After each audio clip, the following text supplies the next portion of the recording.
Company, Dalmia company, Ramgarh के दलालों को जूते मारो सालों को, रामगढ़ के दलालों को जूते मारो सालों को। हमारा हक मांगते नहीं किसी से भीख मांगे, हम हमारा हक मांगते नहीं किसी से भीख मांगते।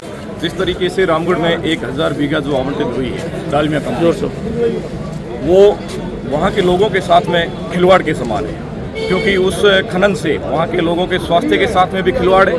भविष्य में तो खिलवाड़ है, लेकिन भविष्य में तो खिलवाड़ होगा ही, लेकिन वर्तमान में भी कहीं न कहीं स्थितियाँ सामने स्पष्ट आपको दिख रही हैं। जो लोग गांव से चल करके या रामगढ़ के अंदर या जैसलमेर के अंदर इतनी संख्या में लोग यहाँ पर पधारे, क्योंकि विकास की राह में साहब रोड़ा कोई नहीं अटकाना चाहता, लेकिन कहीं न कहीं विनाश है तभी ये लोग आगे आए हैं। क्योंकि घरों के आंगन को खोद करके आप इसे विकास का नाम देंगे तो साहब ये विकास नहीं, ये विनाश की हो रही है। बाकी वहाँ के जो लोग हैं, वहाँ की रोजी रोटी का साधन संसाधन जो है वो भी उन्हीं खेतों से होकर के गुजरता है, लेकिन उन खेतों को भी इस कंपनी के बीच में आ जाते हैं, तो वो कहीं न कहीं वो भी बेघर हो जाएंगे। समय पर सुनाई नहीं होती तो क्या अगला कदम रहेगा? बिल्कुल लोकतांत्रिक तरीके से अपना विरोध करेंगे। अगर समय पर सुनवाई नहीं होती है तो फिर अगला कदम जो भी होगा वो शासन प्रशासन जो निवेदन है वो हमारी बात को रखे और आगे तक माने। और मीडिया चौथा स्तंभ है और ये भी हमारी बात को आगे तक रखेगा, और नहीं होगा तो फिर उग्र आंदोलन होगा। जो भी होगा परिणाम देखा जाएगा, लेकिन एक बार तो हम हमारी लड़ाई को एड़ी से चोटी तक लड़ने को आतुर है। जिले का रामगढ़ जो कस्बा है पूरे जिले में सबसे बड़ा कस्बा है, सीमांत भी है। कई दृष्टि से रामगढ़ कस्बा है वो महत्वपूर्ण है, तहसील हेडक्वार्टर है, CSC है।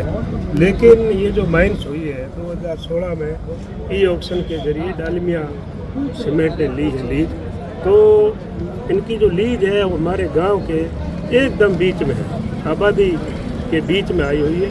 इसलिए गांव ही नहीं पूरा इलाका है जो हमारा खदाल क्षेत्र है पूरा इसका विरोध करेगा।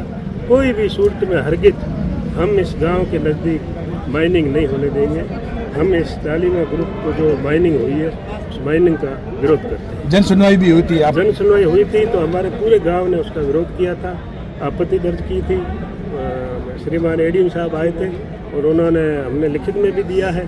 आज भी कलेक्टर साहब के माध्यम से हमने ज्ञापन दिया है ADM साहब को, और हम इसका पुरजोर रूप से विरोध करते हैं। क्या लगता है एक गांव रामगढ़ गांव सुर्खियों में आने वाला 1971 का युद्ध झेलने वाला इस बार संकट में दिखाई दे रहा है? पूरा संकट में है ना। गांव वाले कहाँ जाएंगे? हमारे गांव के उत्तर साइड में नहर है, कमांड एरिया है, पश्चिम में पूरी डिफेंस आर्मी एरिया है, और दक्षिण में सटा हुआ नेची गांव है, और गांव के दक्षिण और पूर्व दो ही जगह खाली थी। आबादी विस्तार समय भविष्य में गांव आगे जब विस्तार होगा तो वहाँ तो ये फैक्ट्री और माइंस हो गई, फिर गांव कहाँ जाएगा?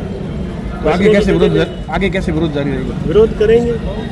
आज जिला कलेक्टर को ज्ञापन सौंपा है, क्या कहेंगे? हाँ, कलेक्टर यही हुई है, उन्होंने कहा हम इस बात को आगे रखेंगे।